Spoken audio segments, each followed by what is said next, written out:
Mari sebelumnya kita baca dahulu kebenaran firman Tuhan dalam Yohanes 15. Yohanes pasal yang ke-15 ayat 1-8. Judul perikopnya adalah pokok anggur yang benar. Nah, puji Tuhan, saya akan bacakan firman Tuhan dalam Yohanes 15 ayat 1-8. Pokok anggur yang benar, akulah pokok anggur yang benar dan Bapakulah pengusahanya. Setiap ranting padaku yang tidak berbuah dipotongnya dan setiap ranting yang berbuah dibersihkannya supaya ia lebih banyak lagi berbuah. Kamu memang sudah bersih karena firman yang telah kukatakan kepadamu. Tinggallah di dalam aku dan aku di dalam kamu, sama seperti ranting tidak dapat berbuah dari dirinya sendiri. Kalau ia tidak tinggal pada pokok anggur, demikian juga kamu tidak berbuah jikalau kamu tidak tinggal di dalam aku. Akulah pokok anggur dan kamulah ranting-rantingnya. Barang siapa tinggal di dalam aku dan aku di dalam dia, ia berbuah banyak. Sebab di luar aku, kamu tidak dapat berbuat apa-apa. Barang siapa tidak tinggal di dalam aku, ia dibuang keluar seperti ranting dan menjadi kering. Kemudian dikumpulkan orang dan dicampakkan ke dalam api lalu dibakar. Ayat yang ke-7, jikalau kamu tinggal di dalam aku dan firmanku tinggal di dalam kamu, mintalah apa saja yang kamu kehendaki, dan kamu akan menerimanya. Dalam hal inilah Bapakku dipermuliakan, yaitu jika kamu berbuah banyak, dan dengan demikian kamu adalah murid-muridku. Amin. Puji Tuhan, kebenaran firman Tuhan malam hari ini yang akan saya sharingkan, saya mengambil judul Tinggal di Dalam Tuhan. Jadi, pada kesempatan kali ini di Mesbah Profetik, baik kita sebagai jemaat, kita sebagai hamba-hamba Tuhan, penata-layan dari GBI Batu Penjuru Shekinah Glory, maupun dalam kehidupan pribadi kita masing-masing, hendaknya kita tinggal di dalam Tuhan, seperti yang tertulis pada kitab Yohanes 15 ayat 1-8 ini. Lalu, kebenaran firman Tuhan juga diambil dari kitab Lukas ayat pasal 15 ayat 11-32.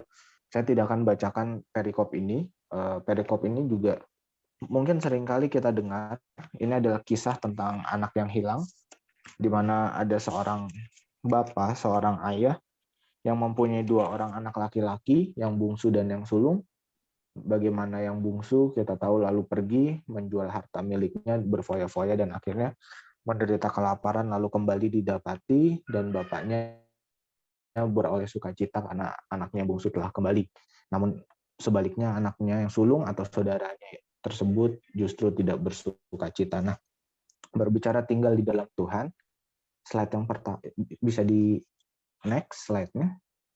Yang pertama, tinggal di dalam Tuhan ini juga berbicara tentang hidup yang penuh dengan pengajaran yang daripada Tuhan. Dalam kitab Yohanes pasal yang ke-15, perikop yang kita baca tadi ayat yang ketiga, Yohanes 15 ayat yang ketiga dikatakan bahwa kamu memang sudah bersih karena firman yang telah kukatakan kepadamu. Jadi hidup dalam pengajaran ini juga berbicara tentang membersihkan hal-hal yang tidak baik dalam kehidupan kita gitu. Jadi kita harus tinggal di dalam Tuhan, tinggal di dalam rumah Bapa.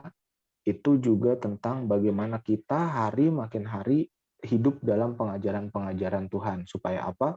Supaya kita dibersihkan. Dalam kisah anak yang hilang, Lukas 15 ayat yang ke-17 dikatakan, anak bungsu ini ayat ini berbicara tentang anak bungsu, bahwa lalu si anak bungsu menyadari keadaannya, katanya, betapa banyaknya orang upahan Bapakku yang berlimpah-limpah makanannya, tetapi aku di sini mati kelaparan. Ketika ada dalam kesusahan, si anak bungsu teringat tentang keadaan dan bagaimana yang ia dapati di rumah bapaknya, seperti itu. Jadi dia mengingat bahwa di rumah bapaknya ada pengajaran-pengajaran bahwa bahkan orang upahan pun mendapat hak-hak yang baik gitu, tidak seperti keadaannya ketika di luar rumah bapaknya.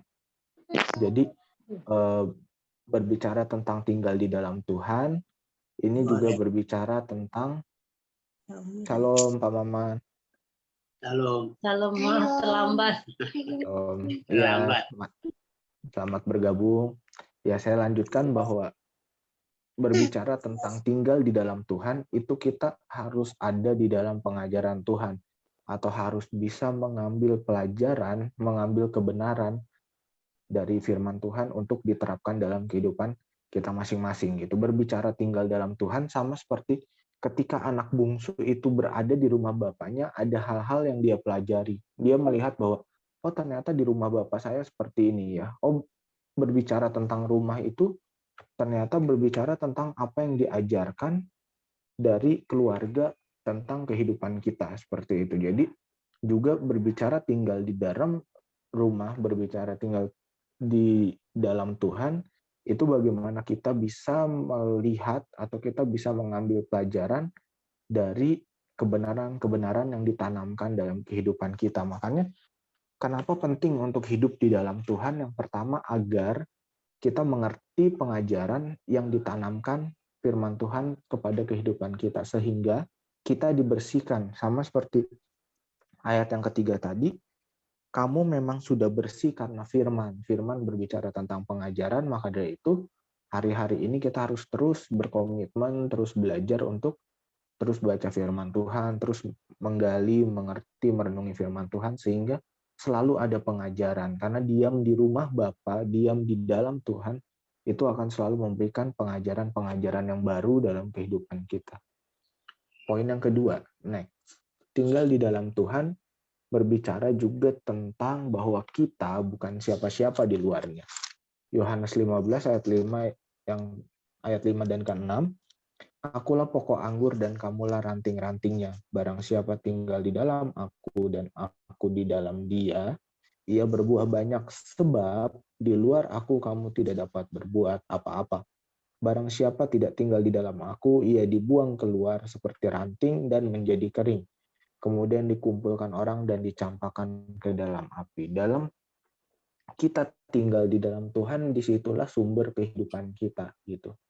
Jadi ketika kita meninggalkan, tidak ada di dalam hadirat Tuhan, tidak ada di dalam rumah, ayat 15, Lukas pasal 15 ayat ke-14 dan 17 dikatakan, setelah dihabiskannya semuanya, timbullah bencana kelaparan di dalam negeri itu dan ia pun mulai melarat.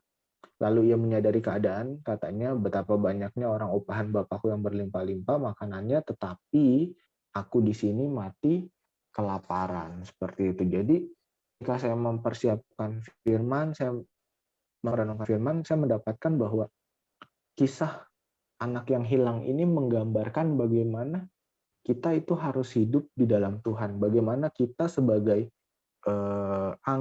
tanaman anggur harus hidup di dalam pokok anggur yang benar. Itu kisah ini memberi gambaran yang nyata gitu. Ketika seperti anak bungsu pergi dari rumah bapaknya, maka dia bukan siapa-siapa. Mungkin kita punya bekal gitu, sama seperti anak bungsu ketika dia keluar, dia dibekali dengan harta warisannya. Tetapi ketika dia sudah keluar, hartanya sudah habis, lalu dia tidak punya apa-apa. Sama mungkin saat ini ketika kita tinggal di dalam Tuhan, Tuhan memberikan kasih, anugerah, berkat bagi kita, tapi lalu kita mungkin merasa, kita bisa nih sendiri. Tapi ternyata nanti ketika kita berjalan keluar, meninggalkan rumah Bapa, pelan-pelan mungkin bekal kita itu akan habis, dan akhirnya sama seperti anak bungsu itu tersebut dikatakan bahwa aku di sini mati kelaparan gitu. Jadi tinggal di dalam Tuhan itu membuat kita tetap dekat dengan sumber kehidupan kita, seperti itu. Jadi mari kita belajar untuk terus tinggal di dalam Tuhan, terus tinggal di dalam rumah Bapa,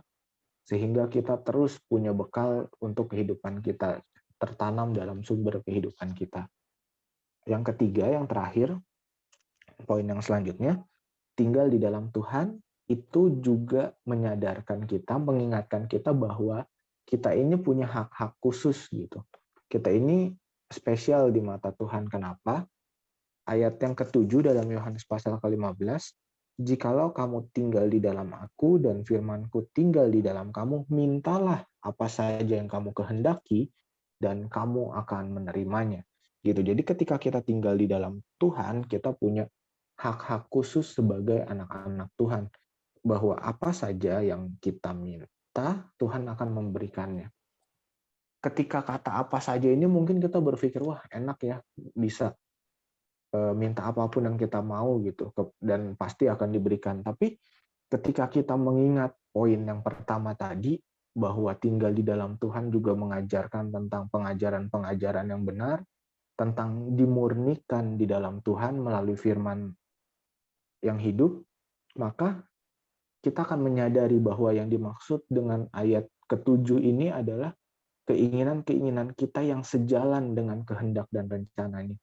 Jadi semakin kita tinggal di dalam Tuhan, kita akan terbiasa untuk punya keinginan Tuhan. Kita akan punya terbiasa untuk punya visi yang daripada Tuhan. Sama juga ketika bulan ini adalah bulan misi, maka ketika gereja kita bawa gereja GBC Kina Glory ini ada tinggal di dalam Tuhan, maka gereja ini juga akan terbiasa punya misinya Tuhan, punya visinya Tuhan, punya pandangannya Tuhan, punya hati dan kerinduannya Tuhan. Dan ketika kerinduan Tuhan menjadi kerinduan kita, maka itu yang dikabulkan oleh Tuhan. Seperti itu. Jadi ketika kita baca ayat ini mungkin sekilas enak ya, minta apa aja bisa. Tapi kalau kita ingat lagi poin pertamanya tadi adalah dimurnikan dalam firman. Sehingga ketika sampai di bagian terakhir, di bagian berkatnya, ketika dikatakan keinginan kita akan dipenuhi, itu keinginan-keinginan yang sudah sesuai dengan kehendak Tuhan, sudah sesuai dengan rencananya Tuhan. Lagi mana kita punya keinginan yang seperti itu, ya tinggal di dalam Tuhan, mau nggak mau,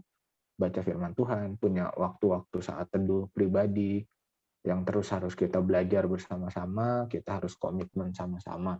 Seperti itu. Dalam kisah si anak bungsu dan anak sulung, kisah anak yang hilang juga dikatakan bahwa si anak sulung ini lalu kan menjadi kecewa, tetapi ia menjawab ayahnya, katanya, telah bertahun-tahun aku melayani Bapa dan belum pernah aku melanggar perintah Bapa.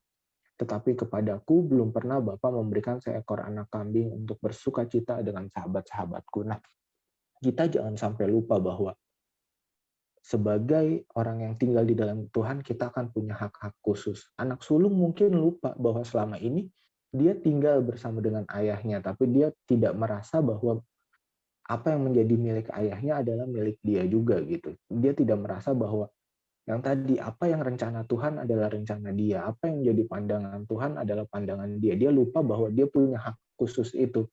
Padahal sehari-hari dia tinggal di dalam Tuhan. Ini juga kita harus belajar bahwa nggak hanya mungkin terlihat berdoa setiap hari, terlihat baca firman setiap hari, tapi jangan sampai kita juga lupa bahwa kita punya hak khusus ini. Jangan sampai kita mengambil sikap seperti si anak sulung. Mungkin kita bertahun-tahun aku tidak pernah melanggar perintah Bapa, melayani Bapa, tapi kita lupa bahwa di dalam itu kita sudah punya hak khusus.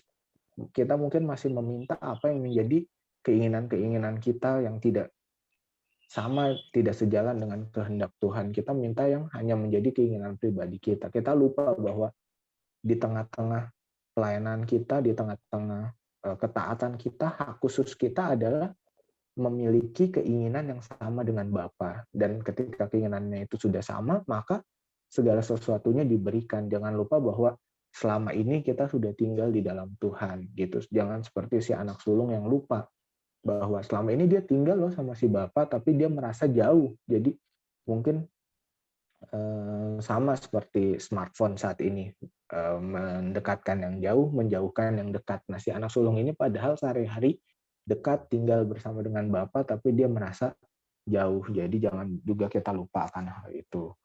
Mari kita terus belajar tinggal di dalam Tuhan, supaya firman-Nya memurnikan kita, membersihkan kita, kita tinggal terus dekat dengan sumber kehidupan kita, dan jangan lupa bahwa hak khusus kita adalah ketika kita menerima bahwa keinginan, kehendak, rencana kita itu sesuai dengan keinginan, kehendak, dan rencana Tuhan dalam hidup kita. Puji Tuhan, kiranya firman Tuhan menjadi berkat bagi kita semua. Mari kita bersatu dalam doa. Bapa dalam surga, kami bersyukur dalam anugerah-Mu, kami belajar akan firman-Mu. Biarlah firman ini terus menggema, merema dalam kehidupan kami, sehingga firman ini menjadi kekuatan yang baru, menjadi kesegaran yang baru bagi jiwa kami. Engkau yang terus berbicara bagi kami pribadi lepas pribadi, menguatkan kami, memperbaharui kami dalam kebenaran dan kemuliaan-Mu. Terima kasih Bapa. Hanya dalam nama Tuhan Yesus Kristus kami berdoa dan mengucap syukur. Haleluya.